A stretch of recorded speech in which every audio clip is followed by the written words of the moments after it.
코로나가 전국적으로 확대되고 있는 위중한 상황입니다. 이에 따라 오늘부터 다시 온라인 예배를 드리게 되었습니다.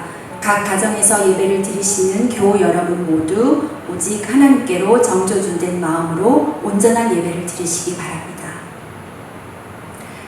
지금부터 성령 강림 후 12번째 주일 오전 예배를 시작하겠습니다. 모두 사도신경으로 신앙 고백하시겠습니다. 전능하사 천지를 만드신 하나님 아버지를 내가 믿사오며 그 외아들 우리 주 예수 그리스도를 믿사오니 이는 성령으로 잉태하사 동정녀 마리아에게 나시고 본디오 빌라도에게 고난을 받으사 십자가에 못 박혀 죽으시고 장사한 지 사흘 만에 죽은 자 가운데서 다시 살아나시며 하늘에 오르사 전능하신 하나님 우편에 앉아 계시다가 저리로서 산 자와 죽은 자를 심판하러 오시리라. 성령을 믿사오며 거룩한 공의와 성도가 서로 교통하는 것과 죄를 사하여 주시는 것과 몸이 다시 사는 것과 영원히 사는 것을 믿사옵나이다. 아멘. 다 함께 찬송하시겠습니다.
이 시간 다 함께 기도하실 때 우리를 대표해서 이영복 장로님께서 기도해 주시겠습니다. 우리의 산 소망이시며 십자가에 달려 죽기까지 우리를 사랑하시고 구원에 이르게 하신 주님, 온 인류가 코로나19로 인하여 위험과 고통 중에도 지켜주셔서 이렇게 예배드릴 수 있게 하심을 진심으로 감사드립니다. 비록 온 성도가 함께 모여 드리지 못할지라도 신령과 진정으로 드리는 예배가 되게 하여 주시고 우리의 삶의 중심이 항상 주님과 함께하는 복을 누리게 하여 주시옵소서. 하나님께서 창조하시고 기뻐하신 온 세상이 잘 다스리지 못하고 문명의 발달로 인하여 주님을 멀리하고 욕심의 바벨탑을 쌓았기에 이러한 재앙들이 생기게 되어 먼저 믿는 우리들이 엎드려 통회하오니 불쌍히 여겨 주시옵소서. 온 인류가 하나님 앞에 엎드려 회개하는 그런 날이 오게 하여 주시옵소서. 우리의 삶 뒤돌아보면 자유분방하며 남을 시기 질투 정죄하며 살아왔기에 이제는 바울과 신라를 본받아 옥중에서도 감사하며 찬양하며 옥문이 열린같이 위대하신 주님만 섬기며 경배할 때에 마스크가 필요 없는 때가 속히 이르게 하여 주시옵소서. 이 시간 귀 쓰임 받는 사자 목사님을 통하여 귀한 말씀 주실 때에 큰 은혜 받는 천금의 가족들 다 되게 하여 주시옵소서. 이 모든 말씀 죄악에서 건져주시고 우리와 항상 함께 하시는 예수님 이름 받도록 감사하며 기도드리옵나이다. 아멘. 성경 봉독하겠습니다. 요한복음 16장 7절에서 15절 말씀입니다. 그러나 내가 너희에게 실상을 말하노니 내가 떠나가는 것이 너희에게 유익이라. 내가 떠나가지 아니하면 보혜사가 너희에게로 오시지 아니할 것이요 가면 내가 그를 너희에게로 보내리니 그가 와서 죄에 대하여 의에 대하여 심판에 대하여 세상을 책망하시리라. 죄에 대하여라 함은 그들이 나를 믿지 아니하며 의에 대하여라 함은 내가 아버지께로 가니 너희가 다시 나를 보지 못하며 심판에 대하여라 함은 이 세상 임금이 심판을 받았으니라. 내가 아직도 너희에게 이를 것이 많으나 지금은 너희가 감당하지 못하리라. 그러나 진리의 성령이 오시면 그가 너희를 모든 진리 가운데로 인도하시리니 그가 스스로 말하지 않고 오직 들은 것을 말하며 장래 일을 너희에게 알리시리라. 그가 내 영광을 나타내리니 내 것을 가지고 너희에게 알리시겠습니다. 무릇 아버지께 있는 것은 다 내 것이라. 그러므로 내가 말하기를 그가 내 것을 가지고 너희에게 알리시리라 하였노라. 아멘. 이제 이충성 목사님 나오셔서 말씀 전해주시겠습니다. 제목은 주님의 영광을 드러내는 삶이란입니다. 또 이렇게 온라인 예배를 드리게 되었습니다. 다시 이런 날이 올 줄은 알았지만 이렇게 빨리 올 줄은 몰랐습니다. 코로나 얘기는 지겨우실 테니 하지 않겠습니다. 오늘도 늘 해오던 대로 요한복음 강해를 계속하겠습니다. 오늘 본문은 대단히 중요하다고 여러 번 말씀을 드렸습니다. 이 본문으로 벌써 9번째 설교입니다. 육신을 입고 이 땅에 오신 주님께서 당신의 구원 사역을 마치고 부활 승천하신 뒤에 주님의 뒤를 이어 보혜사 성령께서 우리와 함께 하시기 위해 강림하셨습니다. 주님께서 그 성령님에 대해 설명하시던 중 이렇게 말씀하셨습니다. 14절 말씀 화면에 띄웁니다. 함께 읽겠습니다. 그가 내 영광을 나타내리니 내 것을 가지고 너희에게 알리시겠습니다. 아멘. 그가 성령께서 내 영광을 나타내리니 주님의 영광을 나타낸다는 겁니다. 성령님은 주님의 영광을 나타내시는 분입니다. 요즘 설교 때마다 빠짐없이 묻는 질문이 있습니다. 또 묻습니다. 누가 성령 충만한 사람입니까? 성령님의 사역이 주님의 영광을 나타내시는 것이라면 성령 충만한 사람은 당연히 주님의 영광을 나타내는 사람 아니겠습니까? 그렇다면 주님의 영광을 나타낸다는 것은 실제로 어떤 것일까요? 우리는 주님의 영광을 위해 우리 자신을 드린다는 의미로 헌신이라는 표현을 씁니다. 그렇다면 주님께 자신을 헌신한다는 것은 구체적으로 무엇을 의미합니까? 그 해답도 성령님의 사역 속에서 찾을 수 있습니다. 성령님은 우리를 위해 이 땅에 오셔서 우리 속에 거하시면서 때로는 우리를 책망하시고 때로는 격려하시면서 우리를 진리 가운데로 인도하고 계십니다. 그러니까 성령님의 사역은 한마디로 말해 우리, 곧 인간에 대한 헌신입니다. 그래서 그분의 또 다른 이름이 보혜사입니다. 헬라어로는 파라클레토스, 영어로는 헬퍼, 즉 우리를 돕는 분이라는 뜻입니다. 주님의 영광을 위한 성령님의 사역이 인간에 대한 헌신이라면 주님을 위한 우리의 헌신도 사람에 대한 헌신이어야 하지 않겠습니까? 누가 주님의 영광을 드러냅니까? 주 안에서 사람을 위해 헌신하는 사람입니다.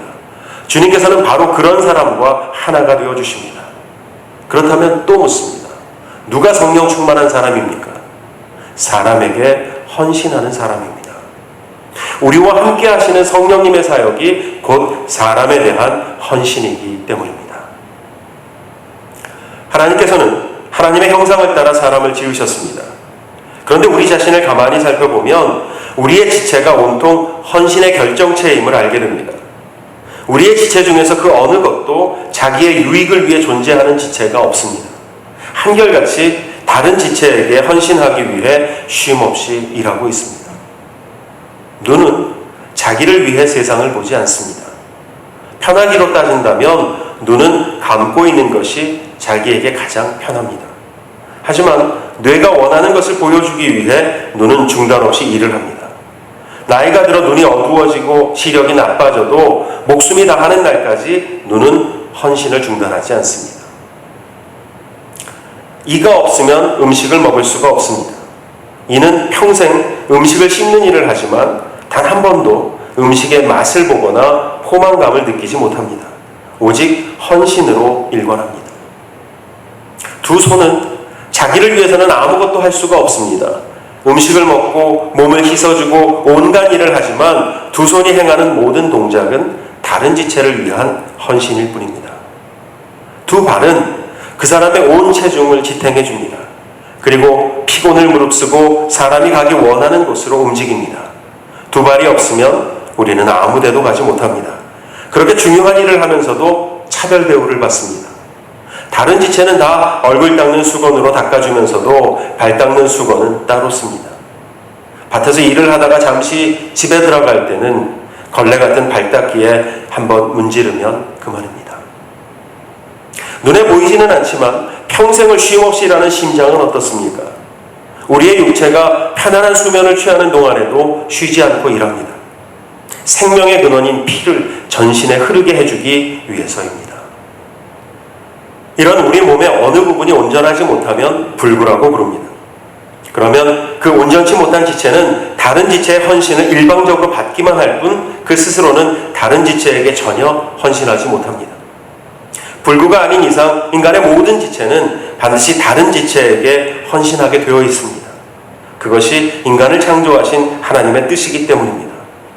그렇다면 누가 불구자입니까? 진정한 의미에서의 불구자란 누구이겠습니까? 머리부터 발끝까지 온통 헌신의 결정체인 지체들을 가지고 있으면서도 남의 헌신을 요구하기만 할 뿐 자신은 전혀 타인을 위한 헌신의 삶을 살지 않는다면 바로 그 사람이 불구자입니다. 반면에 비록 신체의 한 지체가 제대로 작동하지 않는다 하더라도 나머지 지체로 타인을 위한 헌신의 삶을 산다면 그는 틀림없는 정상인이고 지극히 건강한 사람입니다. 여러분은 어떻습니까? 여러분은 정상인입니까? 아니면 불구자입니까? 하나님께서 우리에게 헌신의 결정체로 허락하신 이 소중한 몸으로 사람들을 위해 헌신하는 삶을 살지 못하고 자기 자신만을 위한 이기심의 도구로 전락시킨다면 그보다 더 심각한 불구자가 어디 있겠습니까? 우리가 진정으로 참된 인간, 주님의 영광을 나타내는 성령 충만한 그리스도인이 되기 원한다면 우리는 사람에게 헌신하는 삶을 살아야 합니다. 내 직업이 무엇이든 그 궁극적인 목적은 돈 혹은 이윤 추구가 아니라 사람에 대한 헌신이어야 합니다. 그것도 내게 잘해주고 내가 좋아하는 사람만이 아니라 모든 사람을 향한 헌신이어야 합니다. 우리의 각 지체가 다른 지체들을 차별하지 않고 헌신하듯이 사람을 위한 우리의 헌신 역시 그래야 합니다. 우리는 나보다 나은 사람, 나보다 잘난 사람, 나보다 높은 지위에 있는 사람을 위해 헌신할 수 있어야 합니다. 동시에 나보다 못한 사람, 낮은 사람을 위해서도 헌신할 수 있어야 합니다. 그들 역시 나와 똑같은 주님의 지체들이기 때문입니다. 어떤 의미에서 내 위에 있는 사람이나 내 아래에 있는 사람을 위한 헌신은 쉬울 수 있습니다. 위를 향한 헌신은 격려와 보상으로 돌아오고, 아래를 향한 헌신은 칭찬과 명예로 되돌아오기 때문입니다. 정말 어려운 것은 나와 비슷한 사람, 그래서 종종 라이벌이 되는 사람에 대한 헌신입니다. 그런 헌신은 뜻밖의 질투나 시기로 돌아오는 경우가 많기 때문입니다. 하지만 정말 주님의 영광을 위해 사는 사람의 헌신은 바로 그런 사람들에 대한 헌신을 포함해야 합니다. 주님의 제자들과 바울 사도를 생각해 보십시오. 제자들은 주님과 3년 동안 동거한 사람들이었지만 바울은 육신을 입고 이 땅에 오셨던 주님을 한 번도 직접 만나보지 못했습니다. 하지만 대중적인 인기나 영향력은 바울 쪽이 훨씬 더 컸습니다. 제자들에게 있어서 바울은 경계해야 할 라이벌일 수 있었습니다. 하지만 제자들은 바울에 대한 헌신을 거부하지 않았습니다. 제자들은 예수님의 공생애를 보지 못한 바울에게 그들이 보고 듣고 경험한 모든 것을 일러주었습니다. 만약 바울에 대한 제자들의 그런 헌신이 없었다면 우리 신앙의 근간이 된 바울 서신은 탄생할 수 없었을 겁니다.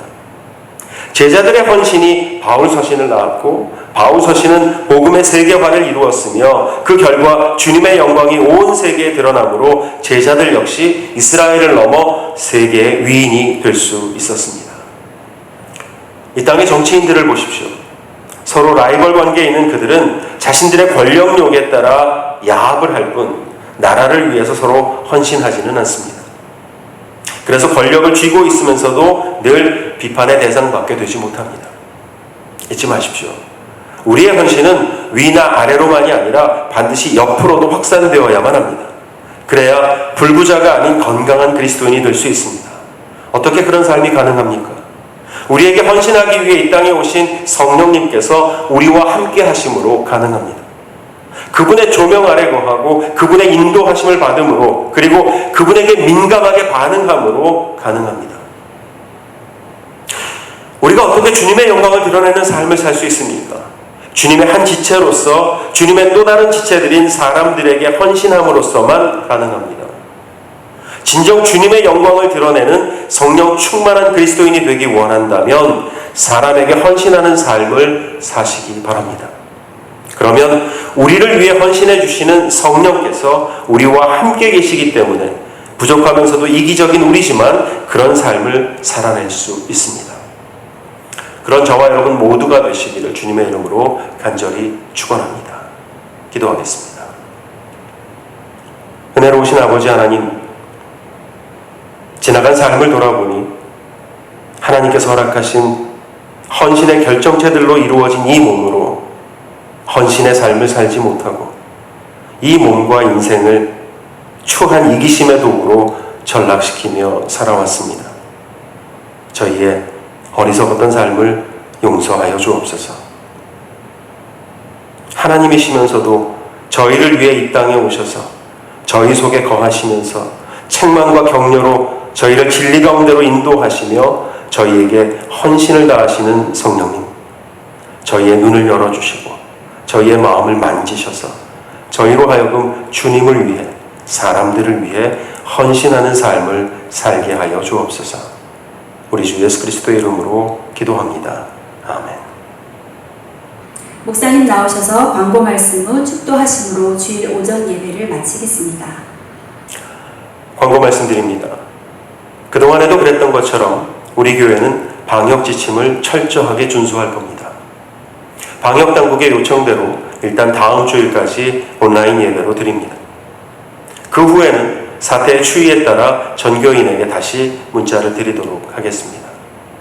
모두가 각자의 안전을 위해 그리고 모두의 안전을 위해 방역 수칙을 철저히 지켜주시기 바랍니다. 주님이 여러분 모두와 함께 하시기를 기도하겠습니다. 기도하겠습니다. 이제는 성부, 성자, 성령 하나님의 사랑과 은혜와 인도하심이 주님의 영광을 나타내는 성령 충만한 그리스도인이 되어 사람들을 위해 헌신하는 삶을 살겠다고 결단하는 우리 모든 성도들과 저들의 가정과 일터 위에 영원토록 함께하여 주시기를 간절히 축원합니다. 아멘.